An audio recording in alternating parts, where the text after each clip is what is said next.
Hi అండి, అందరికీ నమస్కారం. Welcome to my channel. ఈ వీడియోలో ఏపీ ప్రభుత్వ ఉద్యోగులకు, పెన్షనర్లకు ఆగస్టు నెలకు సంబంధించిన జీతాలు, పెన్షన్ల కోసం ఆర్బీఐ నుంచి 3,000 కోట్ల నిధులు రాకండి ఈరోజు. అలాగే ఉద్యోగ పెన్షన్ల జీతాల స్టేటస్ ఎలా ఉంది, సో పేమెంట్ పెండింగ్ స్టేటస్, అలాగే మరికొన్ని విషయాలైతే ఈ వీడియోలో తెలుసుకుందాము. వీడియోని అయితే ఎక్కడికైనా స్కిప్ చేయకుండా ఎండ్ వరకు చూడడం ఇన్ఫర్మేషన్ పూర్తిగా అర్థమవుతుంది. వీడియో చూస్తున్న ప్రతి ఒక్కరు కూడా వీడియోకి ఒక లైక్ చేయండి. చాలామంది వీడియో చూస్తున్నారు కానీ లైక్ చేయడం అయితే మర్చిపోతున్నారు. అలాగే వీడియోని తోటి ఉద్యోగ మిత్రులతో, పెన్షనర్స్తో అయితే షేర్ చేయడానికి ప్రయత్నం చేయండి. కొత్తగా మన ఛానల్ చూస్తూ సబ్స్క్రైబ్ చేసుకుని వాళ్ళు ఎవరైనా ఉన్నట్లయితే దయచేసి మన ఛానల్ని సబ్స్క్రైబ్ చేసుకోండి. దీని ద్వారా నేను చేసే లేటెస్ట్ వీడియోస్ మీ వరకు రీచ్ అవుతాయి. ఇక మనం ఆలస్యం చేయకుండా వీడియోలోకి అయితే వెళ్ళిపోదాము. ఫ్రెండ్స్, ఇక విషయానికి వచ్చినట్లయితే ఉద్యోగులకు సంబంధించి పే స్లిప్స్ డౌన్లోడ్ అవుతున్నాయి. పెన్షనర్స్కి ఇంకా ఈ రోజు ఏమైనా డౌన్లోడ్ అవ్వచ్చండి, ఇంకా టైం అయితే పడుతుంది. సో ప్రతి ఒక్కరు కూడా ఉద్యోగులు మరియు పెన్షనర్స్ పే స్లిప్స్ అయితే డౌన్లోడ్ చేసుకొని మీ యొక్క ఎర్నింగ్స్ మరియు డిడక్షన్స్ అయితే ఖచ్చితంగా ఎవ్రీ మంత్ చెక్ చేసుకోండి. ఎందుకంటే ఎవ్రీ మంత్ మన ఎర్నింగ్స్ ఎలా ఉంది, డిడక్షన్స్ ఎలా ఉంది, ఏమైనా మార్పులు ఉన్నాయా, ఇవన్నీ కూడా మనము చెక్ చేసుకోవాల్సిన అవసరం అయితే ఉంటుంది. సో బేసిక్ పే ఎలా వస్తుంది, డిఏ కానీ డిఆర్ కానీ ఎలా వస్తున్నాయి, హెచ్ఆర్ఏ ఉంటే ఎలా వస్తుంది, సో గ్రాస్ అమౌంట్ ఎలా, నెట్ అమౌంట్ ఎలా అనేది ఖచ్చితంగా క్షుణ్ణంగా పరిశీలించాల్సిన అంశం అండి. ఓకే, ఇక నెక్స్ట్ పే స్లిప్స్ ఎలా డౌన్లోడ్ చేయాలని అంటున్నారు. సో గూగుల్లోకి వెళ్ళి మనము జస్ట్ ఉద్యోగులైన పెన్షనర్స్ అయినా కూడా, సో పెన్షనర్స్ ఖచ్చితంగా వెబ్ పోర్టల్లోనే చెక్ చేసుకోవాలి. ఉద్యోగులు నిధి యాప్లో కూడా వాళ్ళకైతే ఆప్షన్ ఉంది, వెబ్ పోర్టల్లో కూడా డౌన్లోడ్ చేసుకోవచ్చు. ఈ విధంగా నిధి అని టైప్ చేసిన తర్వాత గూగుల్లో ఫస్ట్ పేజ్ని ఓపెన్ చేసిన తర్వాత మనకి ఈ విధంగా రావడం జరుగుతుంది. ఇక్కడ మన యొక్క సిఎఫ్ఎంఎస్ ఐడిని, అలాగే ఇక్కడ గో మీద క్లిక్ చేసిన తర్వాత పాస్వర్డ్ అడుగుతుంది. పాస్వర్డ్ ఎంటర్ చేసిన తర్వాత మనము లాగిన్ అయిపోతాం. లాగిన్ అయిన తర్వాత మనకు ఇక్కడ నుంచి నెక్స్ట్ పేజీ అయితే ఇక్కడికి ఇలా వస్తుందన్నమాట. సో ఈ పేజీలో మనకు మాస్టర్ డేటా, ఏపీజీఎల్ఏతో పాటుగా మనకు ఎంప్లాయీ సెల్ఫ్ సర్వీస్లో ఇక్కడ మనకు పే స్లిప్స్ అనేది కనిపిస్తుంది. దీని మీద క్లిక్ చేయగా మనకి ఇక్కడికైతే రీడైరెక్ట్ అవుతుంది. ఇక్కడ మనకు పే స్లిప్స్ అనే పేజీలో మంత్, ఇయర్ను సెలెక్ట్ చేసుకున్న తర్వాత మనము కంటిన్యూ మీద క్లిక్ చేస్తే మనకి ఈ విధంగా మన యొక్క బిల్ నెంబరు, మనం సెలెక్ట్ చేసిన మంత్, ఇయర్ ఇక్కడ చూపిస్తుంది. ఇక్కడ మనము వ్యూ పే స్లిప్ కోసం ఇక్కడ క్లిక్ చేస్తాము. వ్యూ చేసిన తర్వాత పే స్లిప్ అనేది ఇలా ఓపెన్ అవుతుంది. ఇలా ఓపెన్ అయిన తర్వాత మనం అన్ని చెక్ చేసుకుంటాము. అవసరమైతే మనకు పీడిఎఫ్ ఫార్మేట్లో దీన్ని డౌన్లోడ్ చేసుకునే అవకాశం కూడా ఉంది. నెక్స్ట్ ఇక ఈ బిల్లు పేమెంట్ పెండింగ్ స్టేటస్ కనుక చెక్ చేసినట్లయితే ఈ ఆగస్ట్ నెల 2024 సంబంధించిన బిల్ వచ్చేసి బిల్ నెంబర్ ఇది. సో పేమెంట్ స్టేటస్ చెక్ చేయగా ఇది ఎస్టీఓ గారి దగ్గర అయితే అప్రూవల్ అయిపోయిందండి. సో ఎస్టీఓ గారి దగ్గర అప్రూవల్ పొందింది. సో డేట్ కూడా మనకు చూడొచ్చు.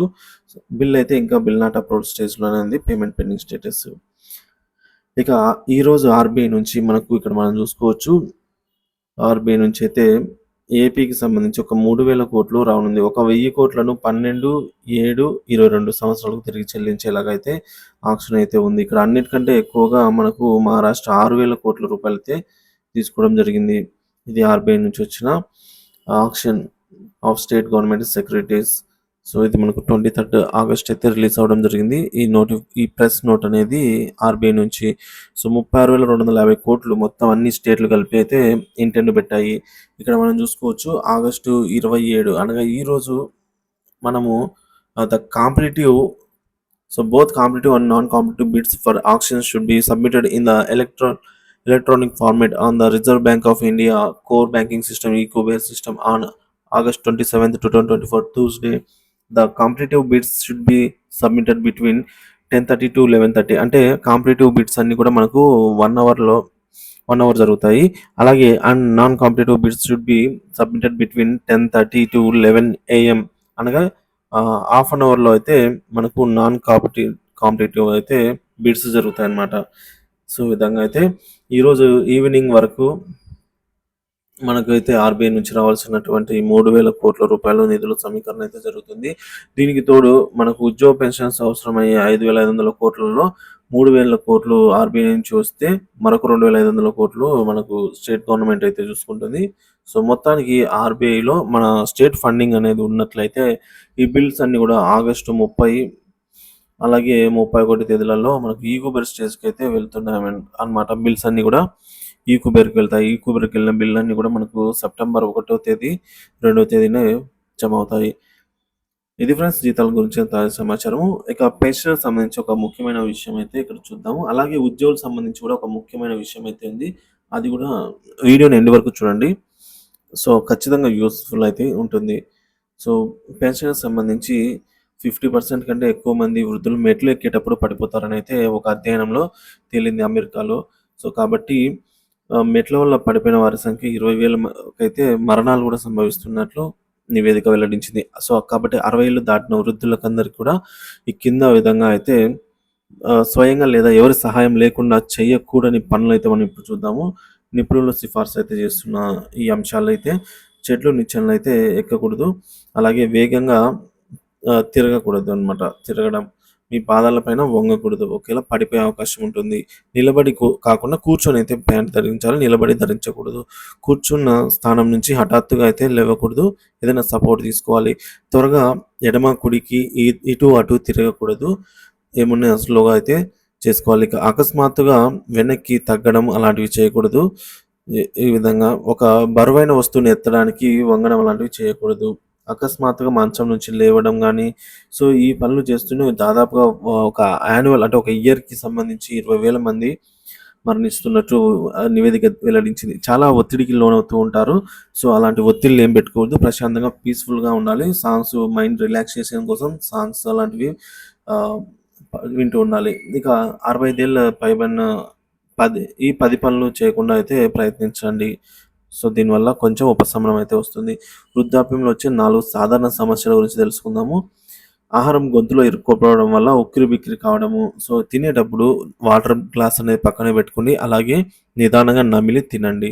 సో, నిదానంగా తినడం అనేది ఇంపార్టెంటు. వాటర్ అయితే పక్కనే ఉంచుకోండి. తప్పనిసరిగా భోజనం ప్లేట్ దగ్గర వాటర్ గ్లాస్ ఉండేలాగైతే చూసుకోండి. ఇక తప్పుడు దిండును ఉపయోగించుకోవద్దు. అంటే దిండును తలకు ఉపయోగించుకునేటప్పుడు కరెక్ట్‌గా ఉపయోగించుకోవాలి. కొంచెం అటు ఇటు అయినా మెడ పట్టేస్తుంది. ఇక లెగ్గు తిమ్మిర్లు అనేది సాధారణంగా వస్తుంటాయి. ఇక కాళ్ళల్లో జలదరింపులు ఇలాంటి వాటికి వస్తూ ఉంటాయి సర్వసాధారణంగా. ఏం చేయాలి అంటే తినేటప్పుడు ఊపిరి ఆగిపోవడం అనేది జరుగుతుంది. ఒకవేళ మీరు మీ చేతులు పైకెత్తడం మాత్రమే అవసరం. సో, మీ చేతులు తలపై నుంచి లేపడం, మీ గొంతులో ఉన్న ఆహారం ఆటోమేటిక్‌గా కిందకైతే వెళ్తుంది. ఇదొక సజెషను. సో, తప్పుడు దిండు అంటే మీరు మేల్కొని ఉండగా కొన్నిసార్లు మెడ నొప్పి వస్తుందనమాట. సో, దిండు తప్పుగా ఉంటే ఏం చేయాలంటే మీ కాళ్ళను మాత్రమే పైకి లేపాలి. ఆపై మీ కాలి వేళ్ళను లాగండి.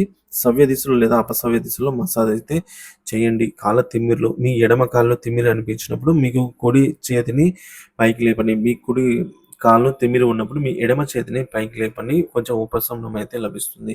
జలధరింపులు సో, ఎడమ పాదం జలధరించినప్పుడు మీ కుడి చేతిని మీ శక్తితో తిప్పండి.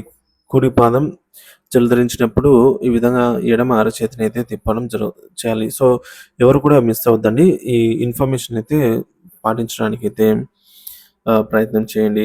ఇక ఉద్యోగుల విషయానికి వచ్చినట్లయితే మనందరికీ తెలిసిందండి రీసెంట్‌గా యూపీఎస్ అనే పెన్షన్ ఇంట్రొడ్యూస్ చేసిందనమాట ప్రభుత్వము. సో, ఈ how much pension will be made in UPS ఒక క్లారిటీ కోసం అయితే చూద్దాము. 10 ఇయర్స్‌కి రూ. 1000 అంటే 10,000 రూపీస్ అనేది మినిమమ్ అండి ఇక్కడ.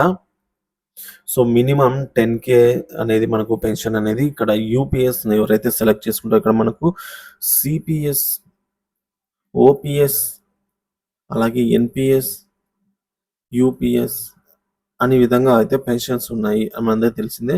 సో, అన్నిటికంటే బెస్ట్ అనేది ఓపీఎస్ అండి. సో, దీనికోసం పోరాటాలైతే జరుగుతున్నాయి. సో, ప్రభుత్వం మంచి నిర్ణయం అయితే తీసుకోవాలని అయితే ఆశిద్దాము. ఇక 10 ఇయర్స్ వరకైతే మనకు 10,000 వరకు ఫిక్స్‌డ్‌గా అయితే ఇస్తారు. ప్లస్ డీఏతో కలిపి ఈ యూపీఎస్ పద్ధతిలో.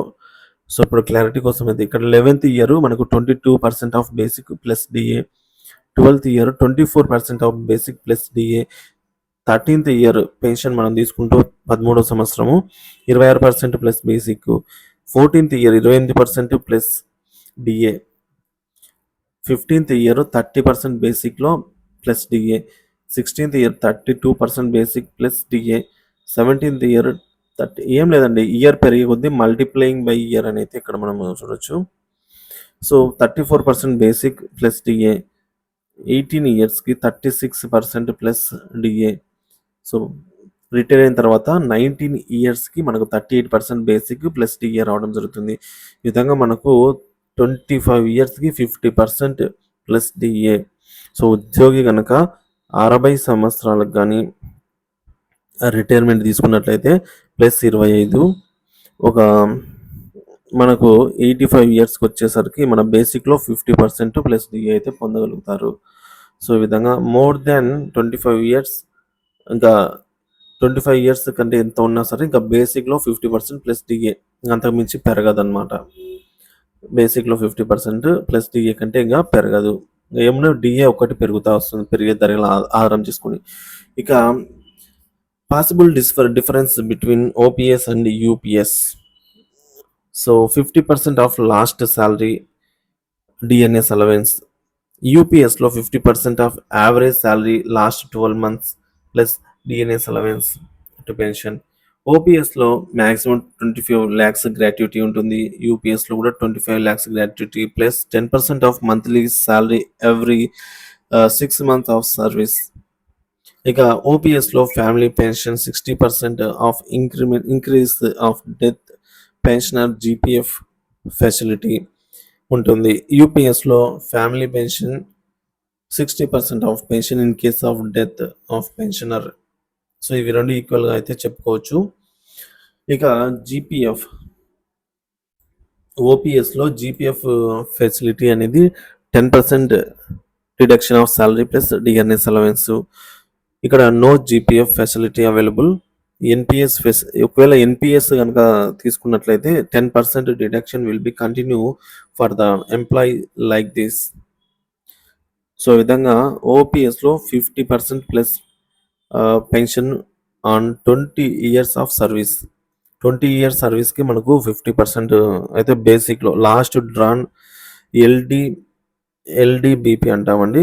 లాస్ట్ డ్రాన్ బేసిక్ పేలో 50% 20 years సర్వీస్ పూర్తి చేసిన వారికి పెన్షన్ రూపంలో అయితే రావడం జరుగుతుంది. ఇక్కడైతే మనకు 50% పెన్షన్ ఆన్ 25 years ఆఫ్ సర్వీస్కి అయితే రావడం జరుగుతుంది. ఇది ఫ్రెండ్స్ ఇవాళ వీడియో నచ్చినట్లయితే వీడియోకి లైక్ చేయండి, షేర్ చేయండి.